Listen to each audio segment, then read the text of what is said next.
Brew Strong is brought to you by Blickman Engineering, home of the top-tier brewing stand. Visit them online at blickmanengineering.com.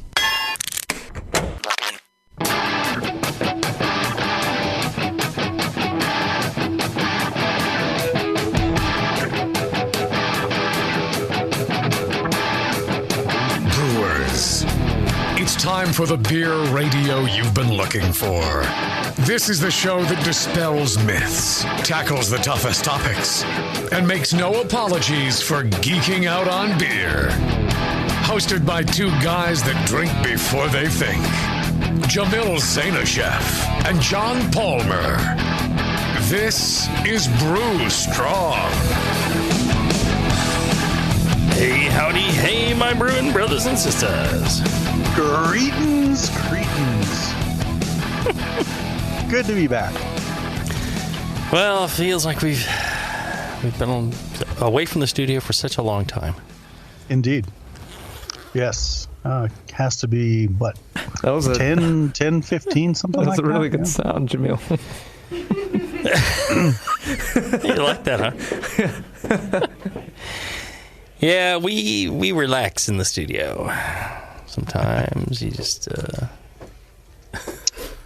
So Beverly was completely cold sober during the holiday party that we had at Hop Grenade. So today she's making up for it. She has taken it upon herself to have her own holiday party. She is a holiday party in an ugly sweater. It is so awful, isn't it? You make it look good, though. But I bought it because it was so terrible. And there's certain aspects, I don't know, of your physique or something that make it look really good. It's flattering, but it's so terrible. It has horses on. It's so awful. It's awful. It's fine. I feel great. And I apologize because normally this is not normally you how apologize I would for feeling great? I don't usually drink. You don't got to apologize for the show, for any of that. But I'm having a great day. You do you. We all apologize for the show. I did me. I'm going to go out there and continue to do me, but I'll check in periodically and make sure you guys are alive. Okay. And I'll get you beer. Brilliant. Awesome. Love you. Thank you, my dear. Hi, John. I didn't say hi to you. Hey, good to see you. She's already gone. She gone. She gone. Well, it really is nice to see her having a good time. Oh, yeah. Absolutely. She works hard, that lady. Yeah. I mean, she has to clean the floors and do all the dishes after every show. And I know. They work her a lot. Vacuum. Yeah. Everything. What are you guys living in the seats and in the 30s or something? Depression? Well, yeah. It's kind of a Cinderella thing, I think. They didn't have floors during the Depression, Jamil. That's how bad it was. Well, I mean that women are like just meant to clean and cook and stuff like that. That's what I meant. No. Are you No. of the cave living type of people? No, not at all. Totally not. I don't know. It sounded a little bit, a little bit suspect to me. No, we weren't speaking about women in general, just Bevo in particular. Just Bevo in particular. She's very lovely and very, very kind. Is. That's okay. We forgive you, Beverly. Okay, the beers are coming. Thank you. The beers have arrived. She spilled a bit, but that's okay. That's okay. Is it a problem that I've had more calories from alcohol today than from actual food? It's called liquid lunch. Liquid lunch. And there's nothing wrong with that. The monks did it. Yeah. That's right.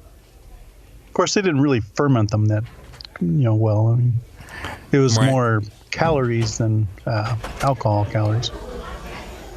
Really? And this is from your Wayback Machine, yeah, Mr. well, Peabody? reading some of Ron Pattinson's work, Oh, really? and about those Lent beers. I mean, they were rather unattenuated because they knew where they needed the wort as opposed to the alcohol. So what are they? Traditionally, percentage-wise, what would they be? Oh, 75% attenuated kind of thing. Oh, it's still pretty good. That's still like you're probably doing a 6 or 7. Well, yeah, I mean like 75% of 75% attenuation. So, Finishing gravities in in the 30, 10-30 kind of area. Well, yeah. I mean, the Belgians nowadays, they're getting 80s in attenuation on a lot of them. Yeah. So, yeah, that would still be substantial. Still some alcohol there. Oh yeah. Just True. some sweetness to follow up with. Lots of sweet. Neat. Great thing about alcohol is it deadens the hunger. When you're hungry, I was hangry when I got here. Oh. Bevo shared her leftovers with me. Very kind of her. And then I put some beer on top of that, and I'm fine. I'm ready to go. Doesn't matter that I've had about 50 calories worth of actual food, nutrition today, and a couple of beers. I'm good to go. Yeah, it's been a rough day. I'm telling you that. What was the big problem? Life in general. Decision to open a brewery. All that stuff. Comes back to bite you in the ass from time to time. There's just so much to do and so many people to deal with and so many things going on. It's just endless. There's endless numbers of things to do at the brewery. And plus, to make things work, so we're trying to open our restaurant portion. Right. We're trying to expand our tap room to add 38 more taps, a lot more seating, and then we're trying to add a distillery all at the same time. And it's just that, plus, all the travel. I don't want people to think I'm just whining about poor me, but man, there's a lot of shit to do. If you're going to open a brewery, it's just endless amounts of work. So just be aware of that. Sure, there's great things about it, but there's a shit ton of work. Yeah. Well, I would hazard a guess that you're probably a bit exceptional, in terms of the average brewery startup. Oh, brewery startup? Yeah. I thought you were going with girth, but yeah. The distillery and the travel, and most people don't have to deal with, all that and the celebrity that you do. Well, all my friends at breweries, they know exactly how exhausting it is and how much there is to do, especially if you're trying to, if you're just selling beer in-house, even that's a lot of work, and there's a lot that goes on with that. And, there's a ton of stuff just there. But then if you try and sell outside house, that adds a whole another layer to it. And then if you try and go, further than just around your immediate area, that's another layer on top of that as well. Mm-hmm. Really adds up. There's a lot to it. I did have fun though the other day. We scabbed in a rims heater into the glycol loop on our little propagator tank. Yeah. So now we can heat the thing as well as cool the thing. And sometimes we'll make small beers in there when we're experimenting with a new batch. It's just 5 barrels, so we'll do small trials in that for the tap room. And so especially like sour beers and things like that, the warehouse is 40 degrees right now. So the beer goes in there, it's ice cold, and we want to ferment some fruit with it. But nothing will happen because it's so darn cold. It's like under refrigeration. So that's why we put this loop in there. And so we finished it up yesterday around 5:30, 6 o'clock. And getting this thing in, fired it up. And by this morning, it had taken the beer from 43 degrees to 70 in 12 hours on 5 barrels. Yeah, I was very, very pleased. That's impressive. So we got a cool little, our propagator is now heating and cooling. I had fun with that. And I had fun with that because it was like a one-day project and it works as expected. So something you could actually cross off the list. Exactly. When you can cross things off the list, that is just a great day. So today, have not crossed anything off the list. Added probably 20 things to the list. And crossed off none. So That plus my email is backing up mercilessly. So I'm going to spend... So tomorrow morning I got to get down to the brewery early, Saturday, to open it up for the guys who are getting ready to do the epoxy floor behind the bar and in the kitchen. Oh, yeah. So, it's 7 days a week. And then, but I'll spend all day Saturday and Sunday just doing email. Wow. Doing tax reports and other stuff. Yep. It's 7 days a week. It's been 7 days a week for the last 5 years. Ugh. And, not really much vacationing. Yeah. Well, thank God for Brew Strong, right? Oh, yeah. Oh, yeah. With as prepared as we were today. It's your chance to just awesome. lay back and drink some of your own beer. And...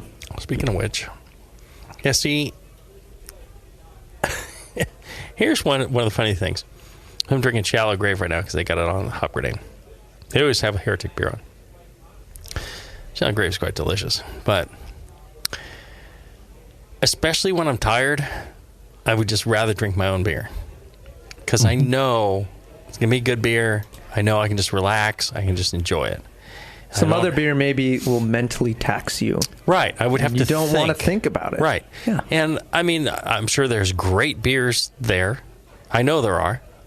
And I'm sure there's nothing really crappy on. Even that'll make you contemplate. Right. I don't want to have to. I don't want to have to think. You don't want to think negatively. You don't want to think positively. You just want to cruise. I just want to have a beer. I just want to enjoy a beer. I don't want to be like first deciding amongst the 20 beers which one I want, and then having to go, well, it's just good, what's in it, how, and just to think. I don't want that. I just want to relax and drink. You just want to put your liver on the surfboard. Yes, just let it ride. Put my liver into cruise mode. Let it ride. Just set it for double nickels and let her rip. Let her rip, tater chip. Well, I must say Shallow Grave is one of my go-tos as well. Oh, yeah. Yep. Absolutely. Easy drink. Hey, silver medal at JBF this year. Yeah. What are we talking about today, John? Or are we just talking? Well, today actually we are going to talk a bit about storing all of our various ingredients that we use in the brewery and how best to store them. How to prevent, vermin and customers from attacking them, and there you go. Kind of stuff. I think the new product line for Blickman Engineering ought to be a storage system for all your goodies for brewing. Yeah, you come up with the perfect hop freezer malt storage locker that would dispense. You punch your recipes into whatever software.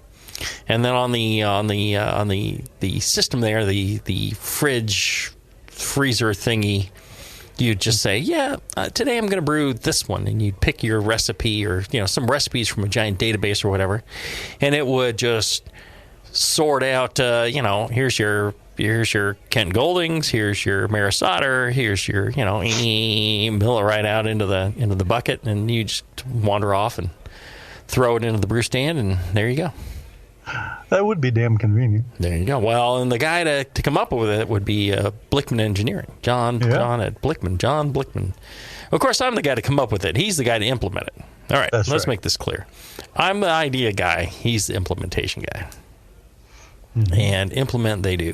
They make some great stuff at Blickman Engineering. I don't know if you've had the pleasure, you listeners out there, of using the Blickman Engineering stuff, but everything is just well-made, well-designed, constantly under improvement, and constantly under creativity. They back up what they build, they back up what they sell, and they make sure they have happy customers. And that's one of the reasons we're thrilled to have them as a sponsor. If you've looked at Blickman Engineering stuff and at your local homebrew shop, and you're like, it's a little bit pricey for me. It's really nice, but I'm on a strict budget. You should check out their Anvil brewing stuff. That's something that John Palmer's worked with John Blickman on. That's right.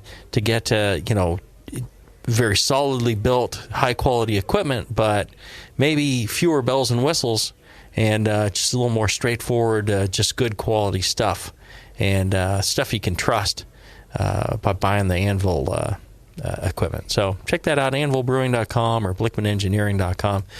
If you enjoy the shows, please send an email to feedback@blickmanengineering.com and tell John how much you enjoy that he's paying for the shows, that you appreciate it, that he takes some of the money that he makes off of selling brew gear and ensures that he's giving back to the community, which he loves doing. So check that out, blickmanengineering.com. All right, so we're talking about storing stuff. I think that is actually an excellent question. I remember an email from one of our listeners suggesting that we talk about that. I mean, what kind of things are we talking about? We're talking about malt, obviously. We're talking about hops. Those are the common ones. But what about things like, I wonder, your brewing salts and things like that?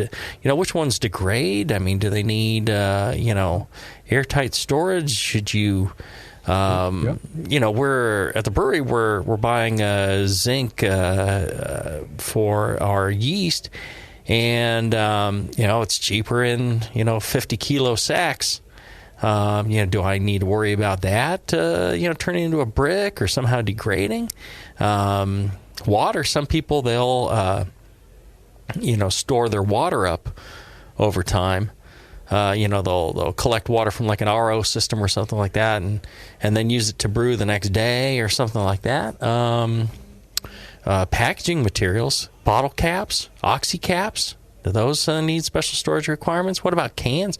Cans in our brewery, the liner will pick up odors from other stuff, so you have to be careful of that, I know. So I would imagine the same thing goes towards bottle caps. Is that a storage requirement? I don't know. Lots of questions for you, John. Let's do this. Let's take a short break. Let you brace yourself for the deluge of questions. And we'll be back right after this. Are you looking for a simple brewing system that's great for all grain brewing, but everything on the market seems to be full of compromises? Blickman Engineering has the answer. The Blickman Brew Easy All Grain Brewing System. The Brew Easy is a complete system with easy upgrades and a beautiful compact design, perfect for any size brewing location. At its core, the Brew Easy is built on two gorgeous Blickman Boilermaker brew kettles, a high-temperature March pump, and either a top-tier gas burner or the new Boil Coil electric heater. The Brew Easy adapter lid allows the pots to stack on top of each other, forming an efficient, strong, and compact brewing setup that comes in 5, 10, and 20-gallon batch sizes. Upgrade your Brew Easy system with full automated control by adding a Blickman Tower of Power temp controller, and make moving around easy with the Blickman Kettle Cart. The Brew Easy is modular. If you already own a Boilermaker kettle, you can build your Brew Easy by purchasing just the modules you need. The new Brew Easy all-grain brewing system. See it today at blickmanengineering.com and brew with Blickman quality on your new Brew Easy. Since the first time the Brewing Network microphones turned on, More Beer was behind it. More Beer sponsors the programming on the BN because, like you, they love brewing. And like the Brewing Network, they love sharing their knowledge. Morebeer.com isn't just a website to place your next equipment or ingredient order. Morebeer.com also gives you access to free beer information that will make you a better brewer. Go to morebeer.com and click into the Learning Center. You'll find podcasts, technical facts, video tutorials, and more, including access to The Buzz, More Beer's social network of more than 5,000 members. And some of them might even be crazier about beer than you are. Get over to morebeer.com today and take advantage of The Buzz, the forum, the Learning Center, and make sure you're signed up to receive the newest More Beer catalog. More Beer, bringing you absolutely everything for beer making. Hey guys, what'll it be? I'm not sure. What do you recommend? A lot of people seem to like the Hefeweizen. Is that a German Hefeweizen or more of an American-style wheat beer? I'm not sure, but I can give you a taste. Okay, great. The Cicerone certification program certifies and educates beer professionals in order to elevate the beer experience for consumers. Unfortunately, not every bar is staffed with certified beer servers who can guide their customers through a beer list. Here you go, guys. Let me know what you think of the Hefeweizen. Oh, yeah. That's definitely more of an American meat, but I can hardly tell because this beer just smells like sour butter. I wonder how long it's been since they cleaned the draft line. Yeah, and look at the bubbles on the side of the glass. It's filthy. Somebody should tell these guys about the Cicerone program. For sure. How about we head somewhere else for another beer? Your server should give beer the same respect you do. Request quality. The Cicerone certification program offers 4 levels of beer certification, in-person classes, and course books for beer professionals. Check them out at cicerone.org. The Cicerone certification program. We know beer.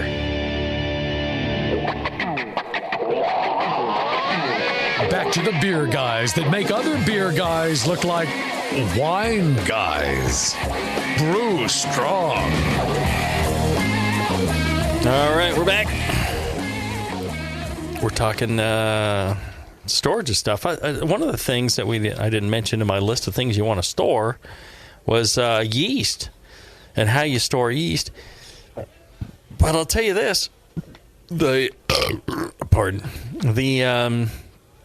task of choosing a yeast has become far easier with White Labs. They have a great search engine, and I've used this personally, where you can enter in various parameters on yeast, and you can search the whole yeast bank and see which yeast might be appropriate for the beer that you want to brew.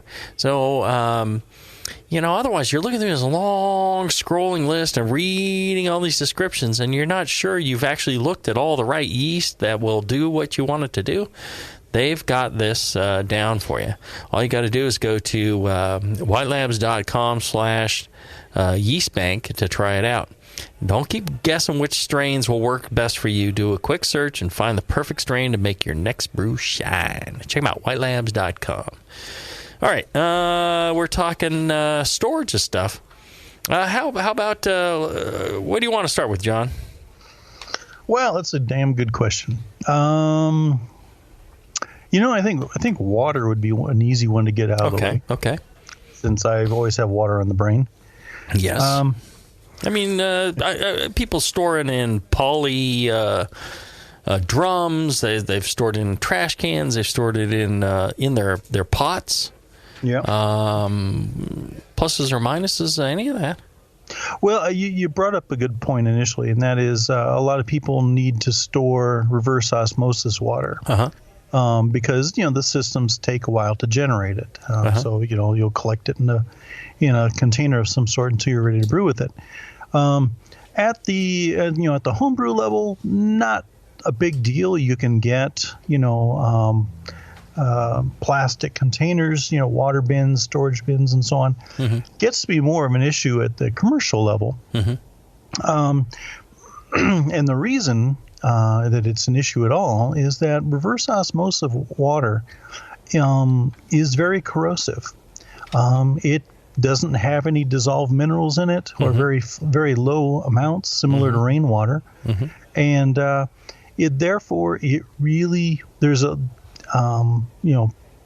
partial pressure, vacuum, whatever how to call it.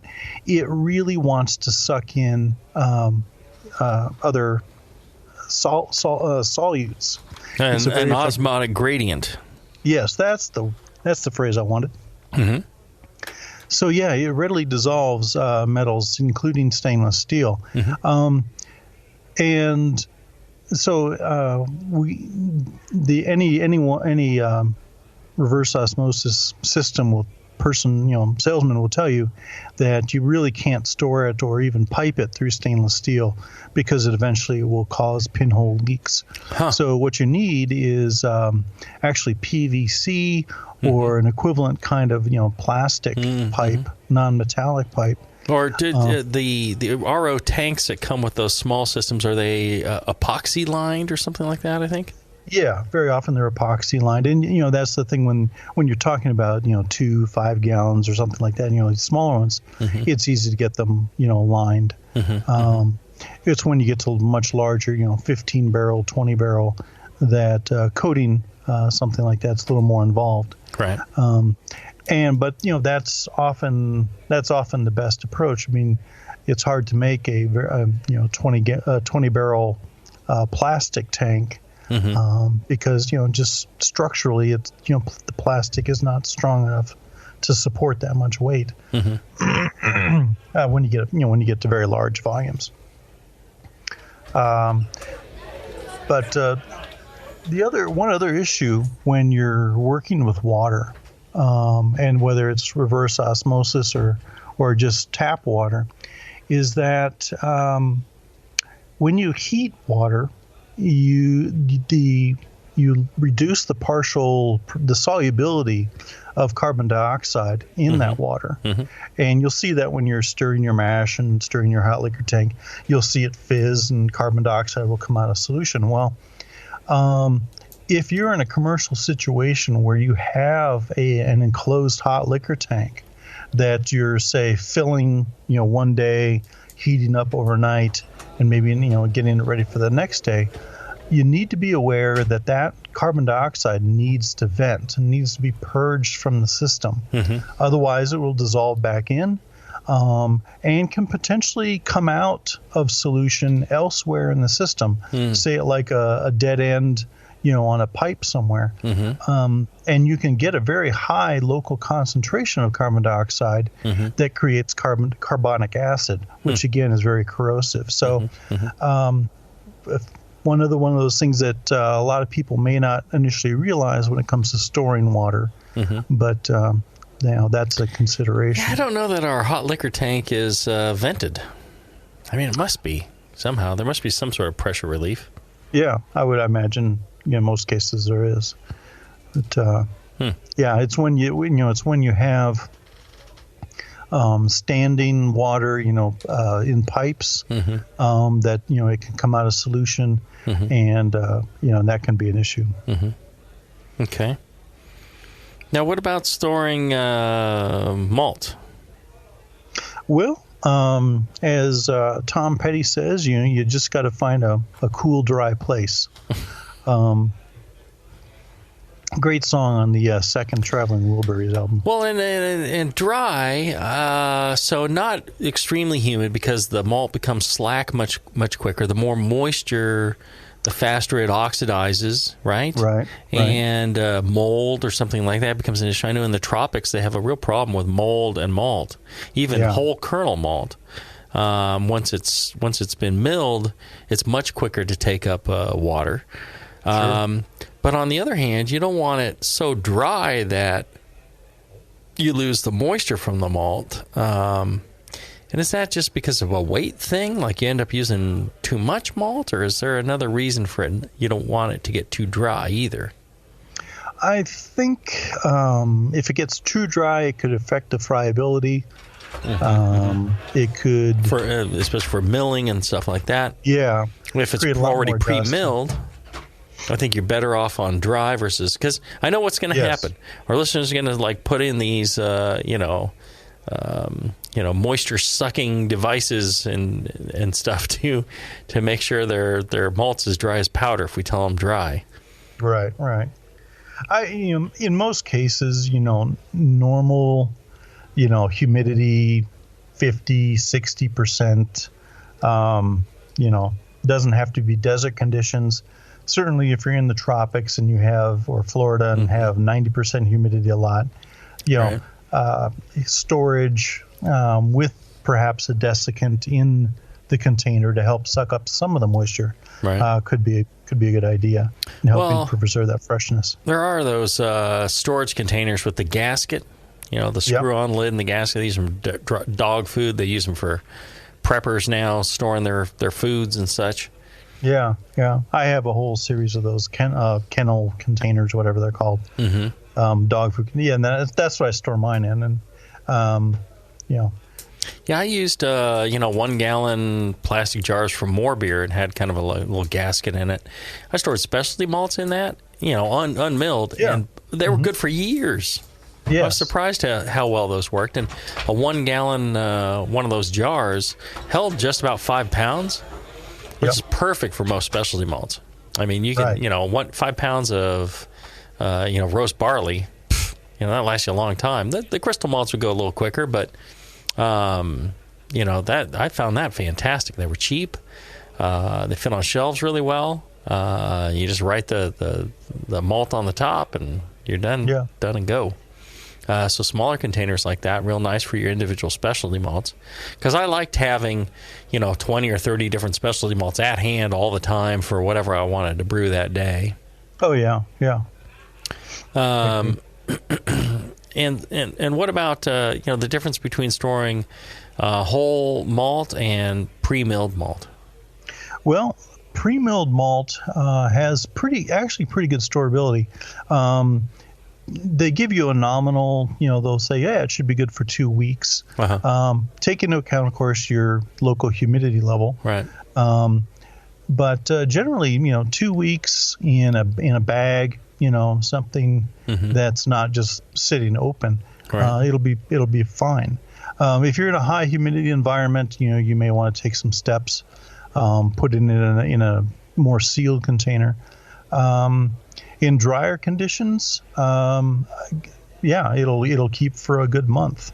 Right. So, I was always worried about, if I get it milled, I need to brew the next day. And I think a lot of people look at it that way. Yeah. And so what you're saying is, hey, I know I want to brew in the next couple of weeks.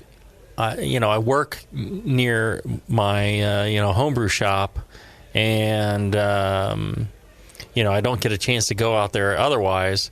Yeah, it's okay to swing by after work, pick up the next couple of batches, and take them home with me, and then brew over the course of a month, and I should be fine. Yeah. As long as you don't expose it to high moisture where it can start getting slack or can get mold. Right, or really high heat, I would think would be high detrimental. Heat. Yeah, but it's already been kilned, so that's shouldn't be much of an issue unless you're. Yeah. Well, it's going to accelerate any staling, I would think. Right. But, the majority of the United States, I think, has fine storage conditions. Right. Just depends on where you're at. But yeah, cooler is better. Okay. I've taken to storing a lot of my less used specialty malts in the fridge, in my beer fridge, just because it is convenient, and that way, a couple of years can go by if I don't brew with, whatever specialty malt, I know it's still fresh. Mm-hmm. Mm-hmm. Yeah, I guess as long as it's protected against any moisture, any. One of the things I worry about storing something in refrigerators, picking up odors. So if you have a dedicated beer fridge, if you're putting it in with the chopped onions and sausage in the home fridge, that could be an issue. Yeah. And I store it in Ziploc bags. Mm-hmm. It's a food, and as you say, the malt can pick up odors if you're not storing it properly. Mm-hmm. Well, there you go. Well, I'll tell you, the Craft Brew folks, they have that Catalyst conical fermenter. It is compact. It comes in a compact stand that allows you to put it on your countertop in your brew fridge. And I know people are like, I don't want plastic, but with the Better Bottle and all that, I learned about the benefits of plastic. I switched from glass to plastic because of so many benefits and just as good a quality in brewing, and that's why I switched over on that. The Craft Brew Catalyst, it's a plastic that is over 90% more scratch resistant than other plastic conicals. 90%. 71% less oxygen permeable. That puts it in the realm of, good brewing. It's not just, HDPE, it's actually a quality material that's going to allow you to, brew a beer of quality and not worry about the fermenter. Because it's low profile, again, you can put it, anywhere. It's lightweight, easy to move.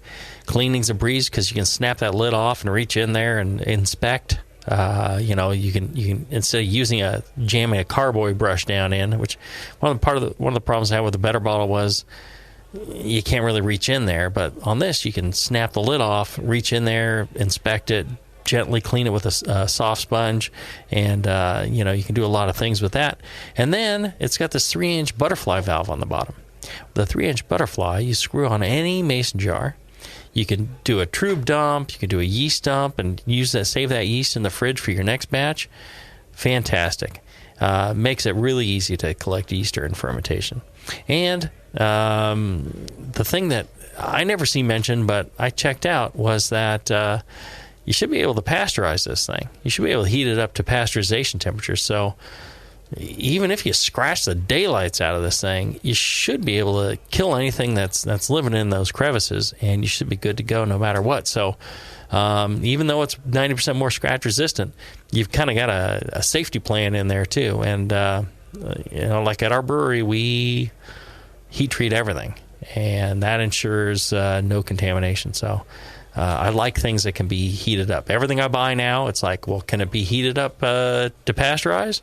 If the answer is no, I don't buy it. So learn a lot more at craftbrew.com. Check them out. All right, let's take a short break. When we come back, we will talk more about storage of your brewing ingredients and equipment, all that stuff right after this.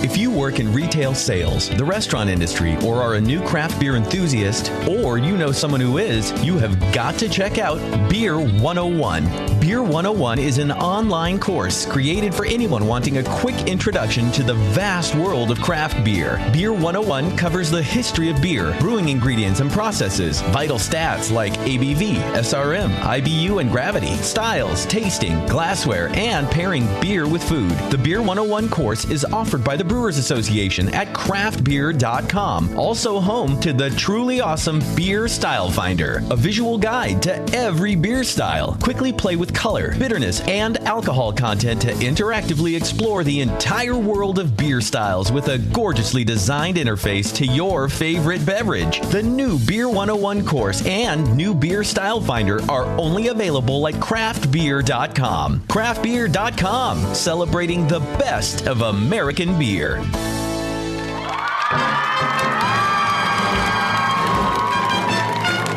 there, BN Army. Have you heard the latest at Hop Tech? Since Hop Tech has doubled in size after a huge expansion, Jade and Roberto can stock even more of the best quality homebrewing supplies and equipment. Over 60 kick-ass varieties of hops and malts, monster truckloads of quality brewer's yeast, including White Labs, Y-yeast, and multiple dry yeasts. They even have all grain systems from Grainfathers and Ruby Street Brew Systems, thanks to Jade, the brand new all-grain brewer. And don't forget about their 10% discount to all BN Army members. Jade and Roberto are waiting for you and all of your brewing questions over at hoptech.com. Hoptech, totally not sucking since 1983.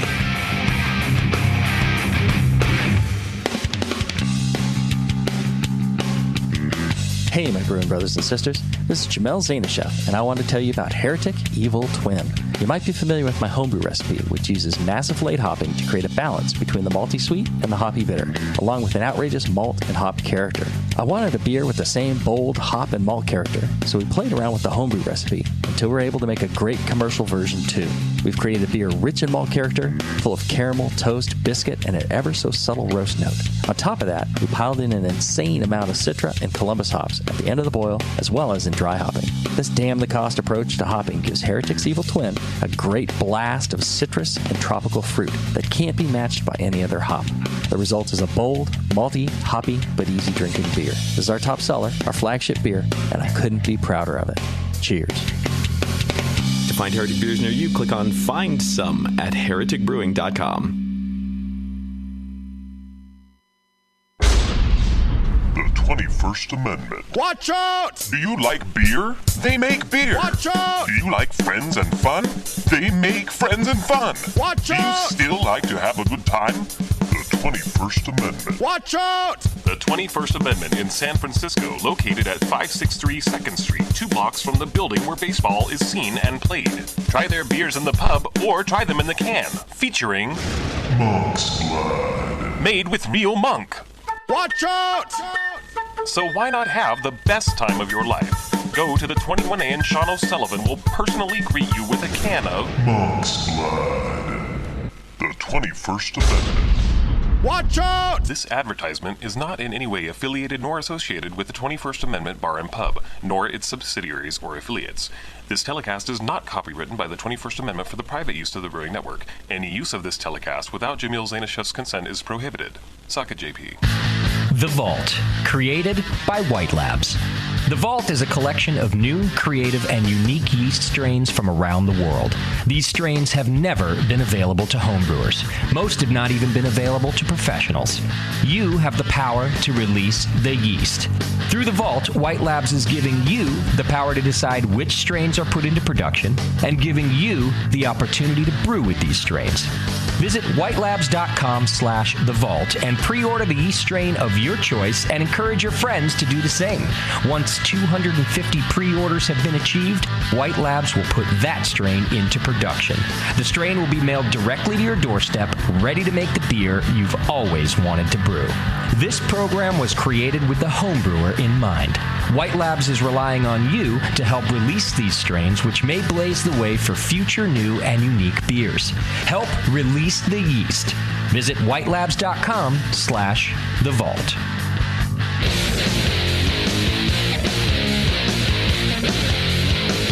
Back to the two guys that know how to turn beer into beer. This is Brew Strong. All right, we're back. We're planning out Porno Steve's month-long porn tour of Europe and places to go. Gonna be nailing my way through Eastern Europe. Right. He needs to. The suitcase just full of condoms.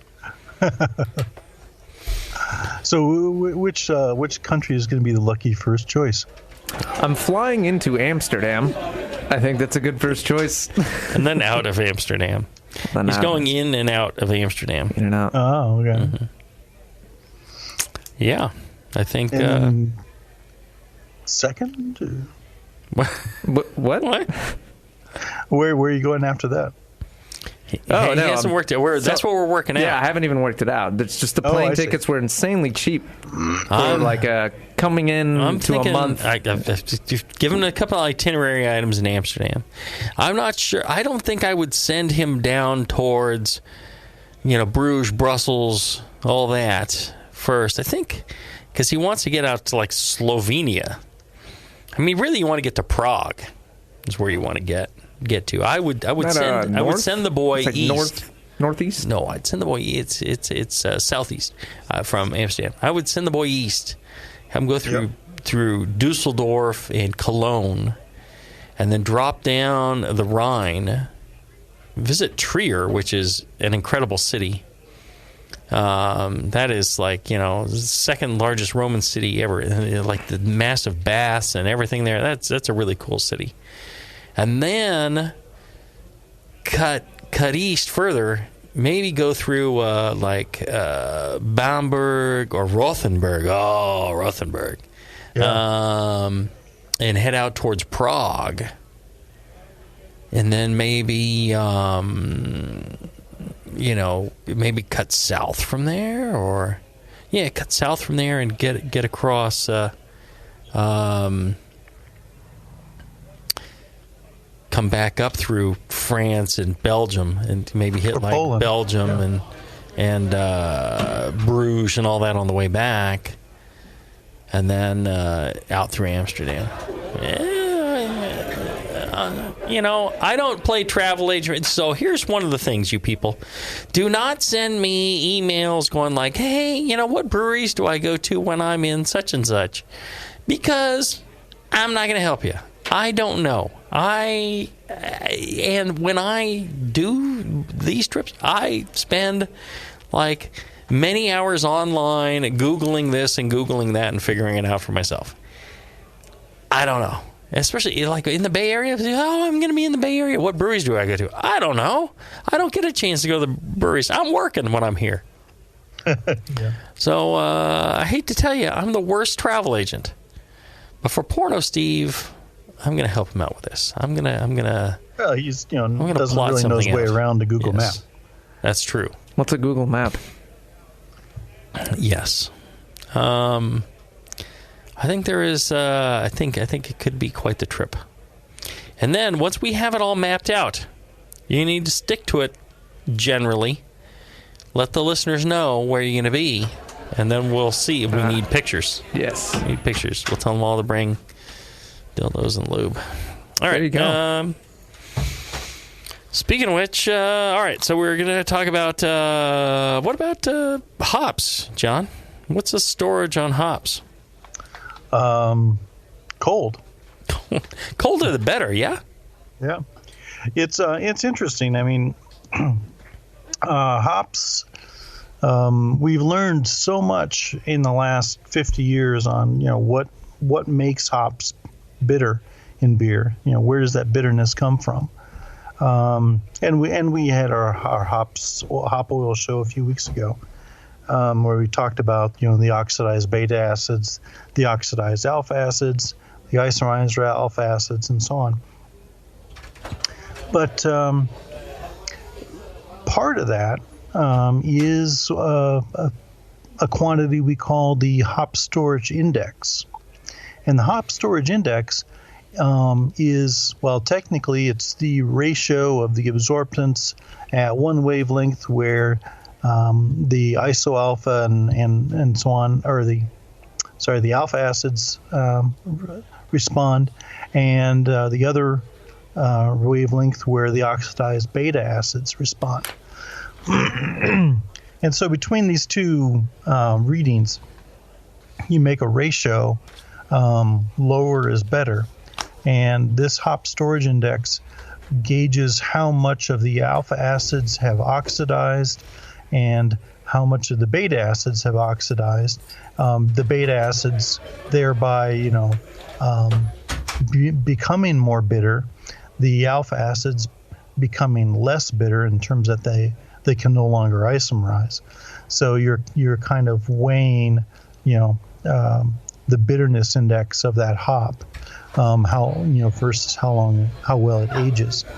It's interesting that like American cluster hops ages very well. Watery grape. Pardon? Sorry. Oh, we're drinking. Oh, okay.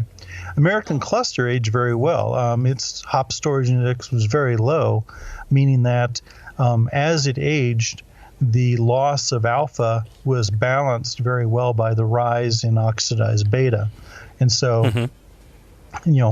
Ounce for ounce that you would use in your beer, you would still get very, very close to the same level of bitterness.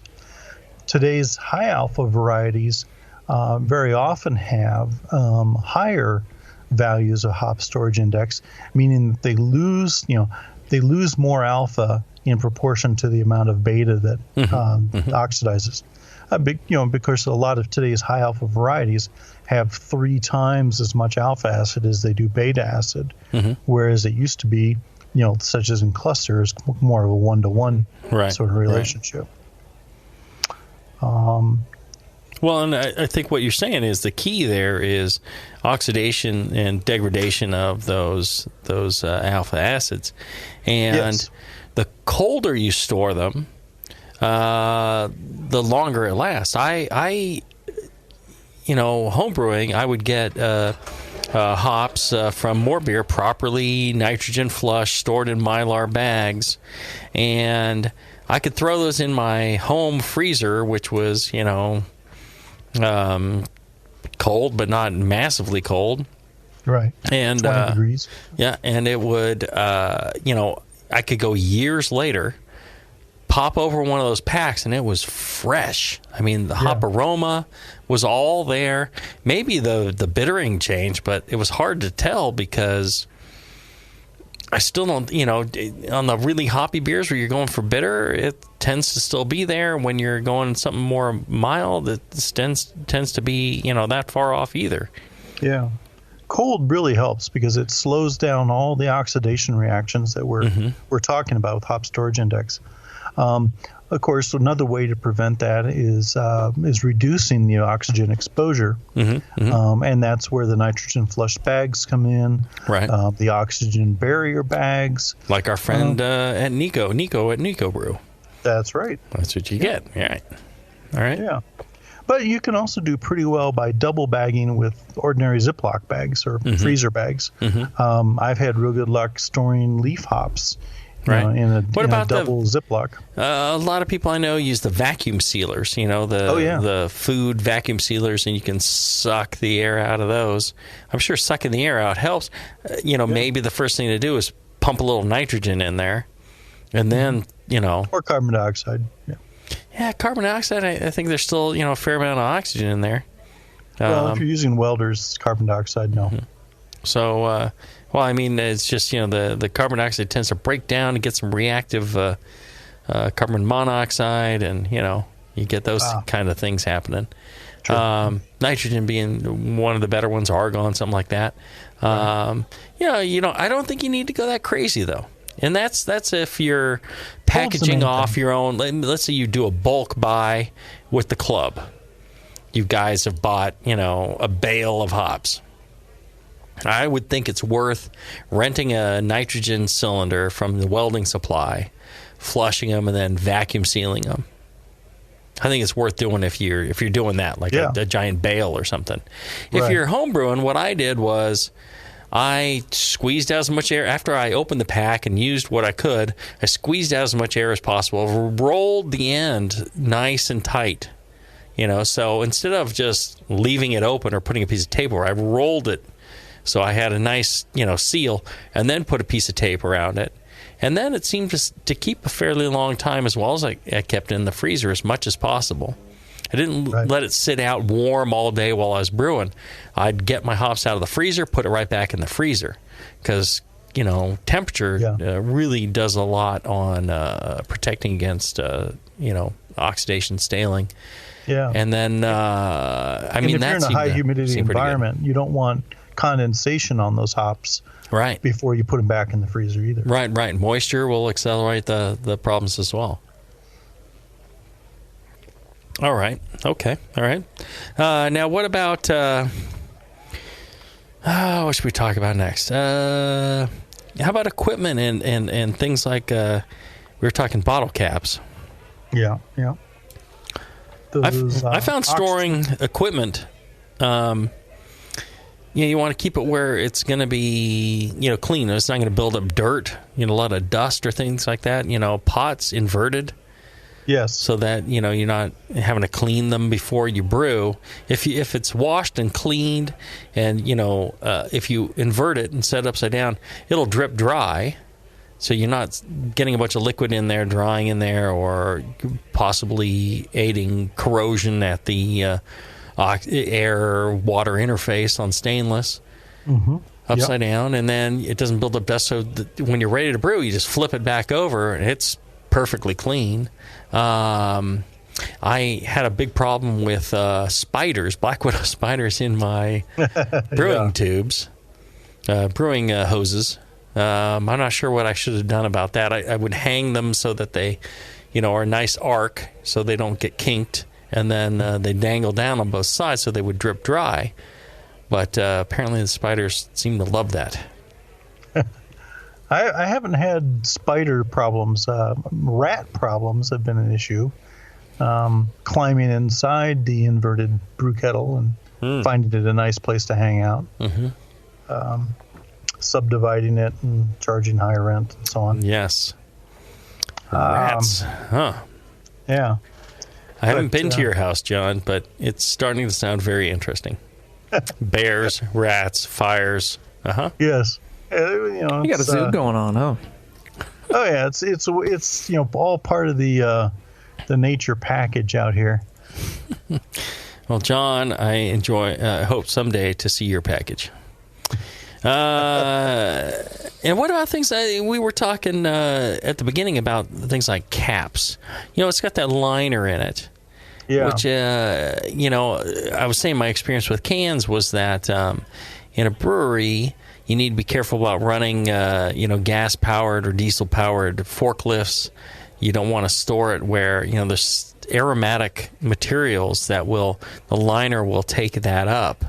Yeah. I imagine the same thing is true about bottle caps. And what about like oxy caps? Do you need to store the oxygen absorbing caps? I mean, we all have heard of them. Some of us use them, but do we know for a fact that they actually work? I mean, somebody could just print OxyCap on and tell you they're OxyCaps, right? Right. Yeah. Do you really know that they're working? Do you really know there is such a thing? Do you really know that when you put them on your bottle, it is absorbing something, or if it was working, it's done with already because it's sucked up so much oxygen? Yeah. Good question. I think I would have to turn to our good friends at More Beer, or one of those folks that works with those kind of caps a lot, knows more of the ins and outs of them. To the best of my knowledge, their oxygen gathering properties are activated by when they get wet. Moisture. Yeah. Right. So we say wet, but what if it's a high humidity environment? I would imagine that'd have some effect, right? Yeah, it probably does. So you should store them in a way, maybe a desiccant in a container that's... Yeah, a Ziploc bag, desiccant. Mm-hmm. That's a good idea. They don't sell little desiccant bags. I mean, you get them in all the, pieces of electronics and stuff. Yeah. Yeah. But they sell them. So you go on Amazon. Okay. And you're looking for like flour drying and all that stuff. They sell like big shakers of desiccant. And you put that in, some sort of little fabric bag or something and drop that in there. I guess you sprinkle it in loose. I don't know. That's a good tip. Yeah. Yeah. They're not very expensive. It changes color when it's, when it picks up enough moisture so it needs changing. Yeah. So do you do a lot of flour drying there, Jamil? Well, I don't want to toot my own horn, but in the flour drying community, I am known as something of a pope of flour drying. Okay. I spent many years, surprised. drying classic flowers. I don't know if you've heard of that book. Yes. But such a classic. It is a classic. It's well received. Drying classic flowers. Look for it on Amazon. Yes, indeed. Drying classic flowers. All right, so that takes care of caps. Let's hear all that. Let's see here. Let's talk about bottles just for a second. Okay. I was, attending the various MBAA, ASBC brewing conferences, and they had a really interesting talk, for the commercial brewer about bottle flaws. And and they are flawed too. I'll tell you, they're far worse than cans. Yeah. I think it's it's not a topic that probably gets brought up at all to homebrewers, but I think it's something to be aware of. I mean, a lot of brewers, go to their local homebrew shop, buy a case of bottles, and take them home, and don't think don't see any reason why they can't just fill them and use them. But it's interesting that there are flaws that can occur in bottles where you can get what do they call them, bird swings. You get little glass filaments that can occur inside the bottle. Sometimes when they're forming them, that can be, you can't see them, especially when the bottle's full. But so it pays to inspect your bottles before you use them.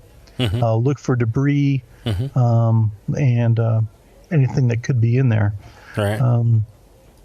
If you're gonna, store bottles in your garage, store them in boxes, store them covered, again preventing bugs and so on from crawling inside. I guess it's kind of a sort of a common sense sort of thing, but still something to keep in mind. Right. Yeah, and I would say if you're reusing bottles, you want to make sure that they're spotlessly clean, no organic matter in them.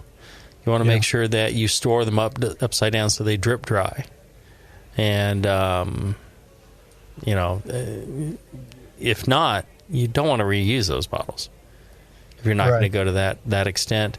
How many times can a bottle be reused before the stress of pressurization and all that causes it to weaken substantially and fail? I don't know, but you do. I mean, I think the stresses of recapping. Very often, you'll break the lip off the bottle, especially if you're not doing it carefully. So.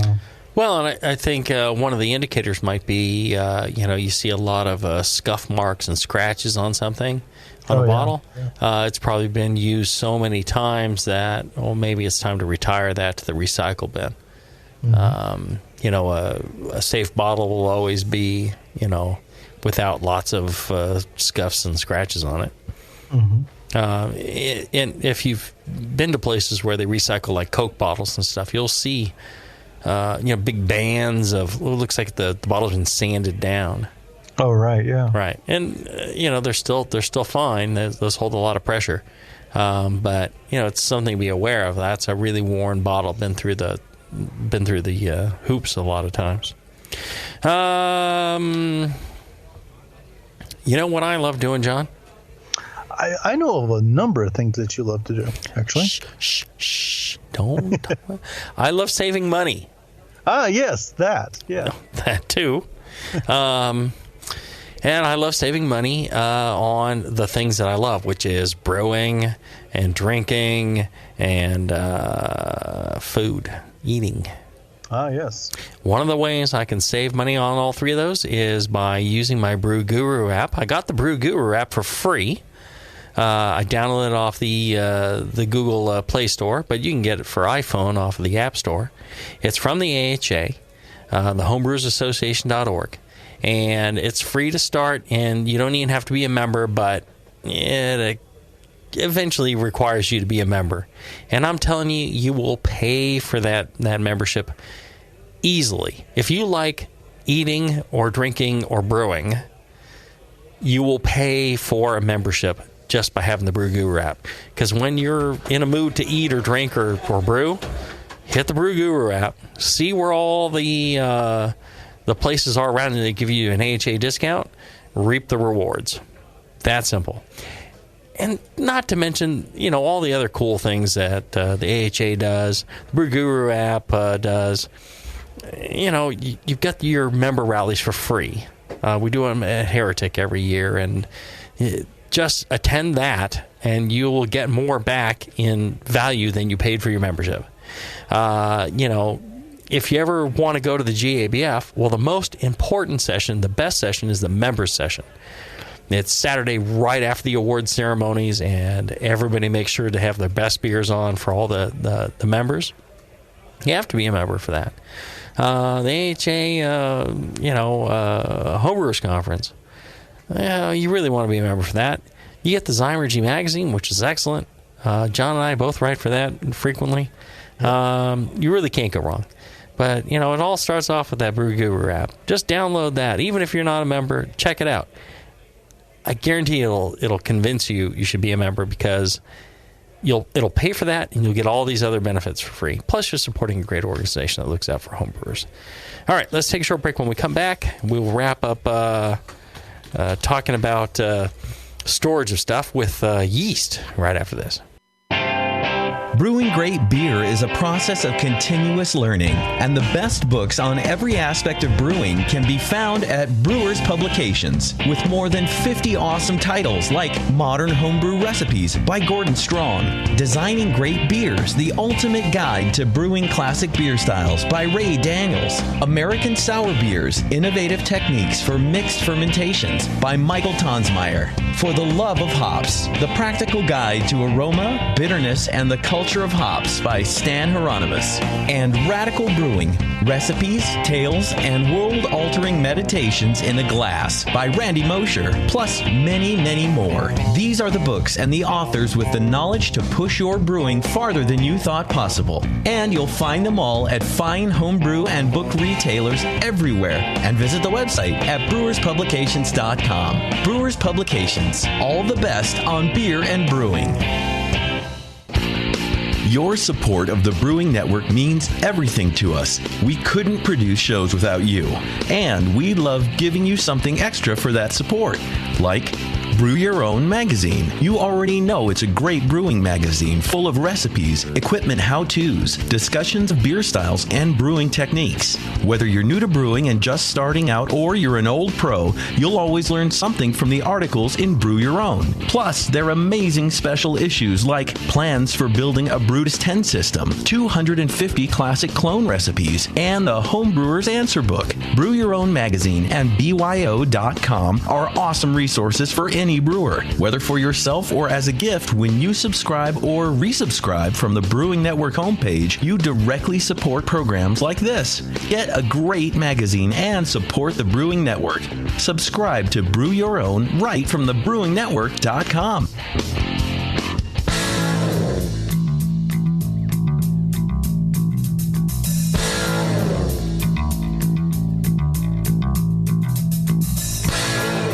Learning to brew has never been so disgusting. This is Brew Strong.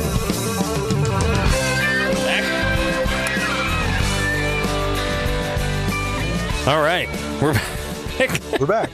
We're talking about Bevo and how she looks and how wholesome and natural. Yeah. And all that She has stuff. holes in her sweater? She's wearing a horse sweater. Ah. It's unable to contain the sweater hogans, but yeah, there you go. Oh, speaking of which, this is probably appropriate going into Adam and Eve since everyone's all perving out all of a sudden. Adam and Eve, they are determined, bound and determined to help you spice things up in the bedroom. And they are backing up that promise with this special offer. Go to adamandeve.com. Use the offer code Jamil, Jamil, at adamandeve.com, and you are going to get 50% off of just about any one item they offer. Okay. Even Christmas sweaters? What's the catch? Here's no catch. That's all the money you're parting with. 50% off of anyone and it's not like they've jacked their prices up to 500% and you're getting like 50% off of that.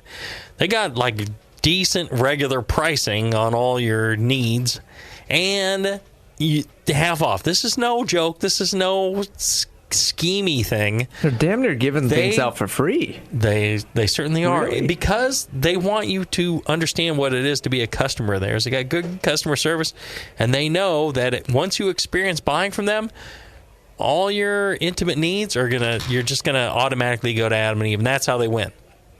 By giving you great service, great products, great prices, 50% off that first item. Okay. You're using the offer code Jamil, Jamil. That's why you get 50% off. And then you're getting free shipping. And shipping's usually where they get you. You know, all these special things you see on TV, they get you on shipping and handling. Oh, we'll give you another one free. Just pay the special handling price, which is like another $20. Adam and Eve doesn't do that. Free shipping, no handling, 50% off the one item, and then you're going to get the free Big O kit.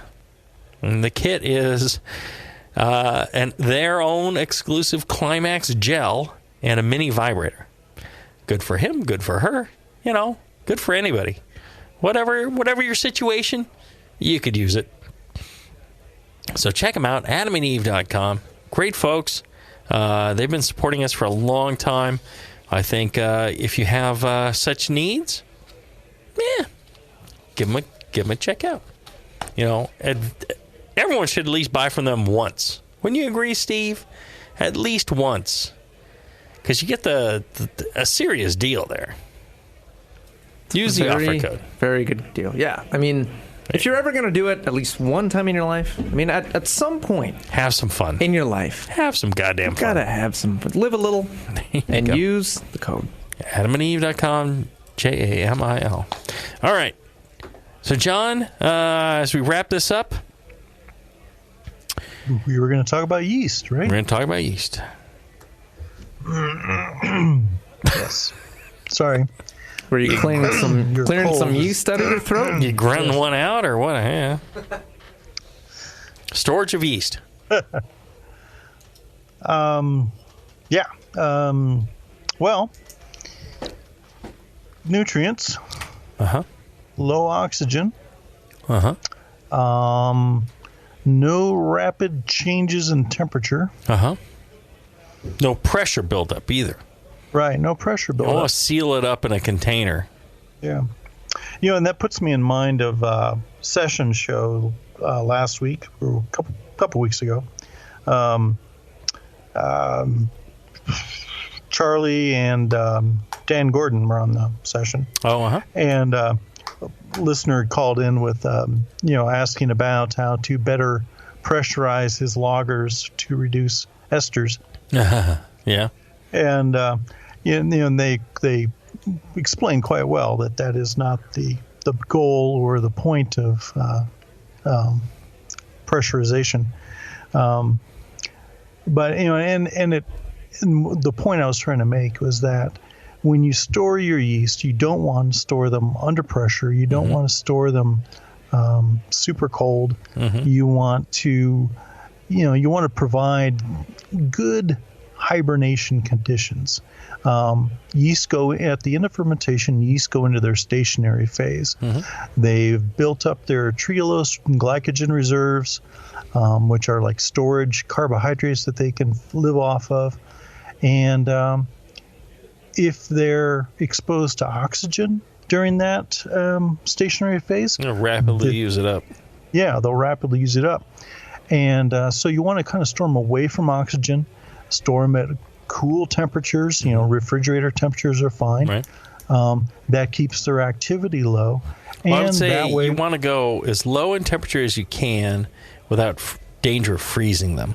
Right. Freezing is no good. Punctures their cell walls. And low oxygen, and it's a good time to, when you wake them up, give them some nutrients. Pitch them with starter.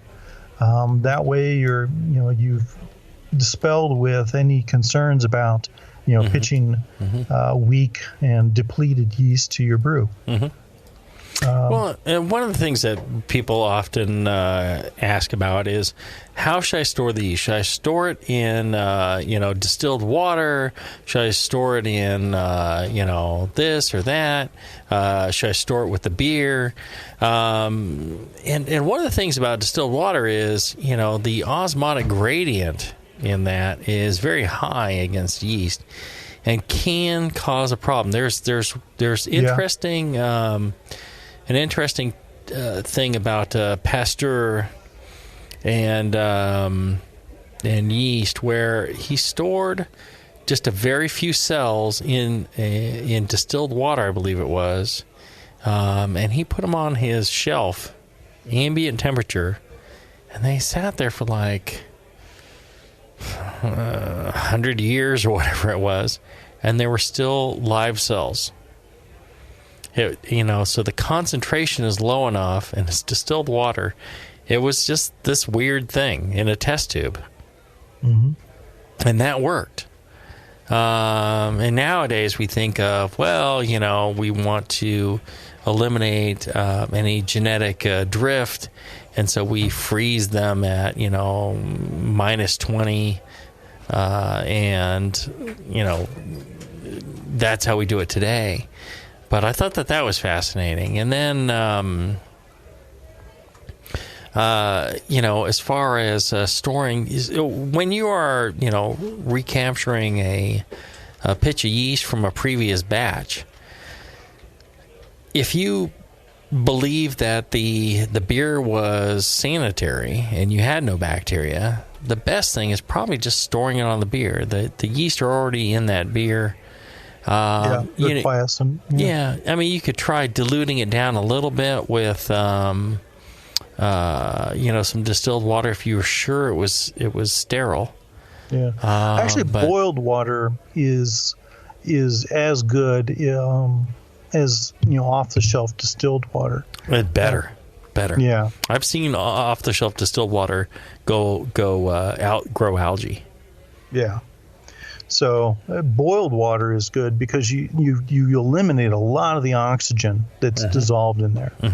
And that's one thing you want to avoid. And the minerals in the water are fine. Yeah. Not a harm to the yeast. Actually help them.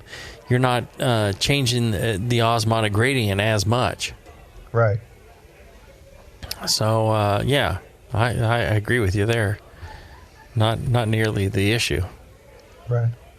I think the most important thing in storing yeast is making sure that you don't build up pressure, so it's not a sealed vessel that's going to explode, especially if it's like glass or something like that.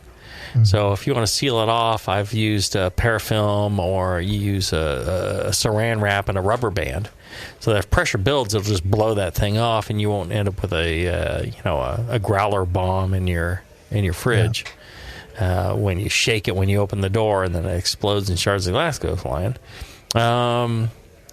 So I'd say pressure, and then bacterial contamination or wild yeast contamination. Right. Got to make sure it's a clean pitch of yeast. If it's not, you shouldn't be storing it. Right. You should be starting over. Mm-hmm. Storing yeast packages, before you've opened them. Mm-hmm. Yeah. There you go. Yeah. Dry yeast packages should be refrigerated. Yeah, should be refrigerated. Again, it goes back to the whole temperature thing. By keeping temperature down, you slow down all those oxidation reactions and metabolism that could potentially affect them. Yep. Same with liquid yeast. Keep that refrigerated, but again, not super cold. Right. Yeah. Good point. Cool. All right. I think that's a nice show. I think the suggestion from the listener was excellent. If you have suggestions on shows you want to see, absolutely let us know. Brew Strong at thebrewingnetwork.com. This was somebody said, hey, how do I store all this stuff? I think it was an excellent show idea. And we welcome your ideas there, too. And if you want to do Q&A, if you have questions, send them in to brewstrong at thebrewingnetwork.com. Label them Q&A if you don't mind. And if you have a show idea, label it show idea if you don't mind. And we will get to those as soon as we can. In the meantime, I would highly suggest you check out our sponsors. Check out such folks as Adam and Eve. Check out Blickman Engineering. Check out Anvil Brewing. Check out all those. I would also suggest you email feedback at blickmanengineering.com and tell them how much you appreciate that they're paying for the show so you don't have to. You just download this thing for free and you get all this goodness. The least you could do is spend 5 minutes emailing John Blickman at feedback at blickmanengineering.com. He really does appreciate it. He loves it. He appreciates that all this money he's spending, people appreciate it. That's all he's looking for. He doesn't need anything more than that. So check that out. If you got time, check out the Brewing Network store, brewingnetwork.com/store. All the goodies in there, hoodies, hats, etc. All that, when you buy it, goes to the bottom line of the Brewing Network and keeps shows like this on the air. Until then, everybody, brew strong. Brew strong.